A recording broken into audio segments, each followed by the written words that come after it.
nosotros somos pobres, sembramos, vendemos la hojita para mantener nuestro hogar y nuestros hijos educarlos. Dice que va a haber apoyo para dejarla sembrar las cocas. Hasta el día de hoy, ¿qué apoyo? Nada, ningún apoyo para nosotros. It was part of this web that went right to the top of Guatemala's political as well as criminal elite. She was absolutely right in the eye of the storm. In the cartel criminal history, it's usually men who dominate the spotlight. People like Pablo Escobar, El Chapo, and Barbie will forever be remembered as legendary notorious crime bosses who carried glorified titles like kingpin or narcotics lord.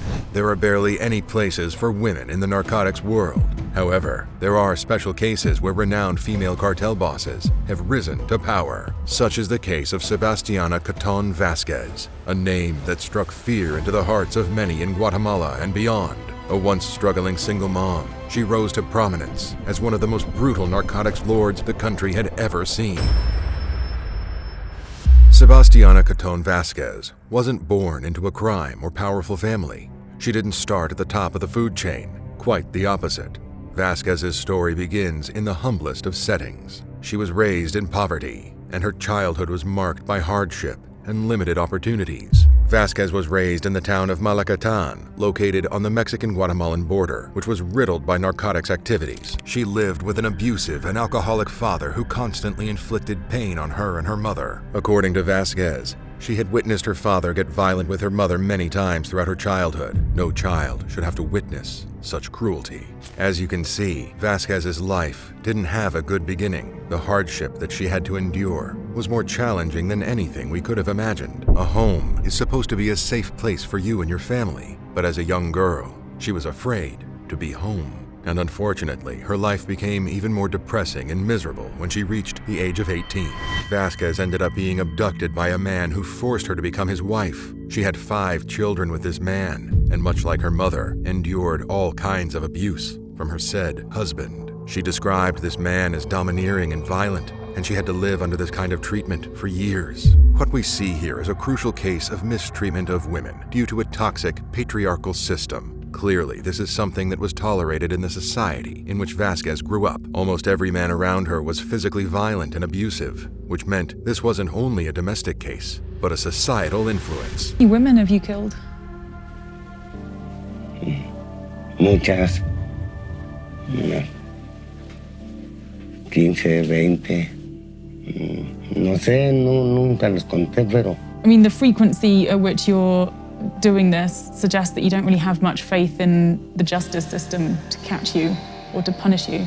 And it doesn't just happen overnight. There are a few contributing factors to the widespread mistreatment of women in the country of Mexico. First, Mexico, like many countries, has a history of gender inequality. Traditional gender roles and expectations often place men in positions of power and control, while women are expected to be submissive. There's such a thing as traditional cultural norms, such as machismo, better known as toxic masculinity, which emphasizes male dominance and female subservience. For instance, they believe a man's place is the head of the household, and a woman's place is nothing other than a wife and a mother. Therefore, they see it as a normal thing for a man to be the authoritative person in the relationship. Additionally, economic factors can contribute to domestic abuse as well. Plus, the lack of education can cause people to be unaware of ill treatment. Many people may not recognize the signs of abuse or know where to seek help. They might not even know what domestic abuse is, and it's no fault of their own. But those who inflict pain on others are completely at fault, whether you're educated or not. In some cases, the legal and law enforcement systems may not be as effective in addressing domestic abuse. This can be due to limited resources, a lack of training,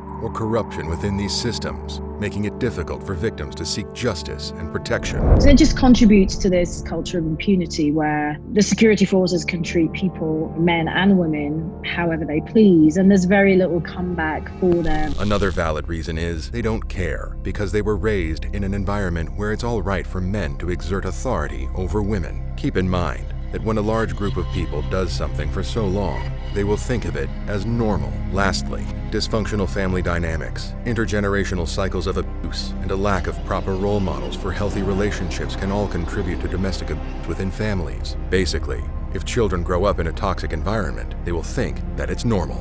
It's important to note that efforts are ongoing in Mexico and around the world to combat domestic abuse. Sadly, these unfortunate events do occur in countries like the United States as well. But being a first world country, they're equipped with resources and supplies to better help the victims of violence. Hopefully, Mexico can soon become one of these countries that protect and advocate for women who are being mistreated. All of this is to say that Sebastiana Cartel Vasquez had suffered at a very young age due to domestic violence and violence against women. She was mistreated by her own father, then abducted by a strange man who forced her to become a young mother. Then, to make matters worse, after years of pain and abuse from her abductor, she was abandoned. The person who was her alleged husband just got up and left Vasquez and her kids. Maybe he got bored, or perhaps he was moving on to the next victim. Whatever the case, he left her with irreversible trauma. It cannot get worse than that. Imagine being in Vasquez's situation. What is a young woman with 5 kids supposed to do? Well, Vasquez had nothing else to do but focus on raising her 5 kids. As a single mother, she faced the daunting challenge of providing for her family in a country plagued by poverty and crime. At one point, Vasquez started selling under-the-counter goods to support her family. It was an extremely rough period for her, and not long after she was abandoned, she got entangled with the narcotics world. She ended up married to a local narcotics boss. It's unclear whether she was forced or if this was a consensual marriage, but either way, Vasquez tied the knot with a criminal leader, and this was the moment that defined the remainder of her life.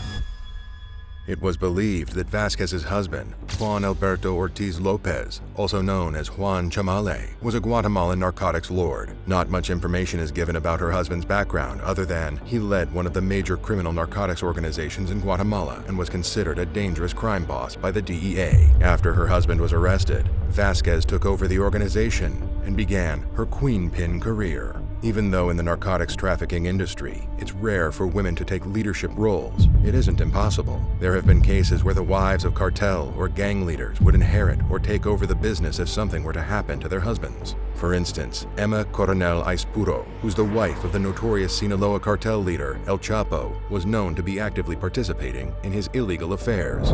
Yo pienso que es lo que haría cualquier esposa en mi lugar, ¿no? Estar con su esposo en momentos difíciles que son lo que está pasando en este momento. When her husband was captured and extradited to the United States in 2016, Aispuro started taking charge of his business affairs until she was arrested herself in 2021. She was sentenced to 3 years in prison for assisting her husband with smuggling narcotics into the United States and helping him escape from prison in 2015.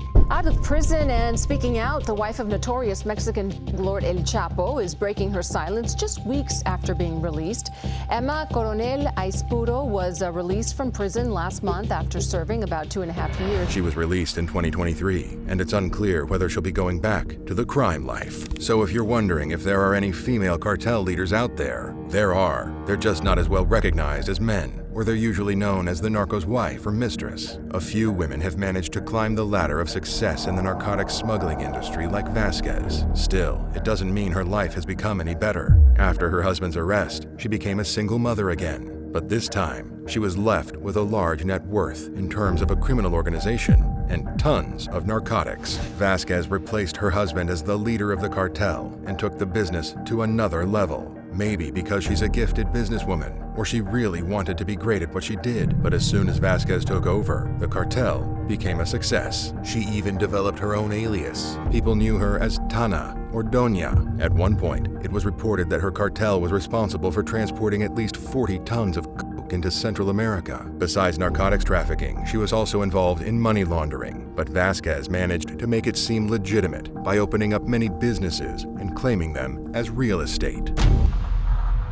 Over the years, she made some pretty close connections with other major criminal organizations and cartels. One of them was the Digna Valle cartel in Honduras, and the other big name was the Sinaloa cartel in Mexico. Many of the border regions in Latin America are very lawless and are characterized by an absence of the state. So you have families like the Valle cartel sort of being these alternative powers and creating their own kind of government. Now, you might not have heard much about the Digna Valle cartel. This was a Honduran narcotics gang named after a woman called Digna Valle, who was the head of the cartel. She was known for being pretty ruthless. Like many narcotics cartels, the Digna Valle cartel liked to team up with other bad actors, including the Sinaloa cartel. Teaming up was often a matter of mutual benefit, offering protection and access to their trafficking routes. Of course, they weren't all sunshine and roses. Violence was par for the course, with territorial clashes against rival cartels and all sorts of nasty business like extortion, kidnapping, and other criminal escapades. The Honduran authorities eventually decided they'd had enough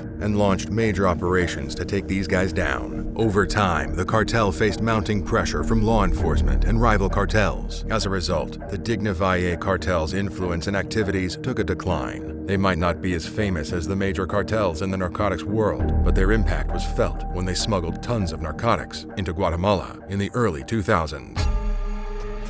Vasquez forged numerous alliances, surrounding herself with powerful queenpins, just like herself. These women created a matriarchy team that's worthy of making into a movie. One of her closest allies was Marjorie Chacon Rossell in Guatemala City. I spoke to a former DEA agent, and he said that had Marjorie been in the legal world, she could have reached CEO position in some big company, that she was very astute and had very high-end skills, and it just so happens that she decided to apply those in the drug trade instead. You might find the name Marjorie Chacon Rossell familiar because she was once a well-known female crime boss and was also captured around the same time as Vasquez. Marjorie Chacon Rossell, a Guatemalan woman, made quite a name for herself in the cartel trade. They even dubbed her Lorena del Sur, the Queen of the South, a nickname shared by other leading female crime bosses in the region. She might not be as famous as some of the notorious cartel leaders, but she definitely left her mark on the narcotics scene in Central America. Marjorie was born in Guatemala, and her early life is a bit of a mystery, like many people involved in the criminal world. But she didn't stay under the radar for long.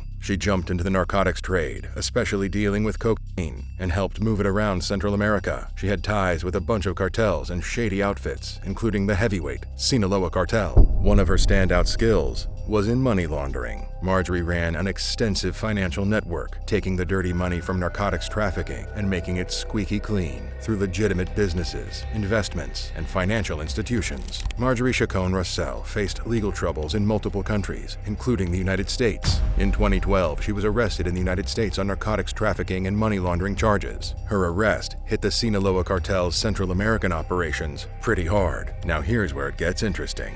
In exchange for cooperating with the U.S. authorities, Marjorie spilled the beans on her involvement in the narcotics trade and money laundering. Her insider information led to some of these criminal networks getting taken down. To put it simply, Vasquez was one of the top cartel leaders of her time. However, her criminal career came to an end in October 2014 when she was captured by Mexican authorities, deported to Guatemala, and later extradited to the United States. It was in the United States where she agreed to testify against the Lorenzanas, another criminal gang, for a reduced sentence. Vasquez was happy to do it because she and the Lorenzanas had a rough history, and they had a reputation for undermining women. Therefore, she had no problem testifying against them.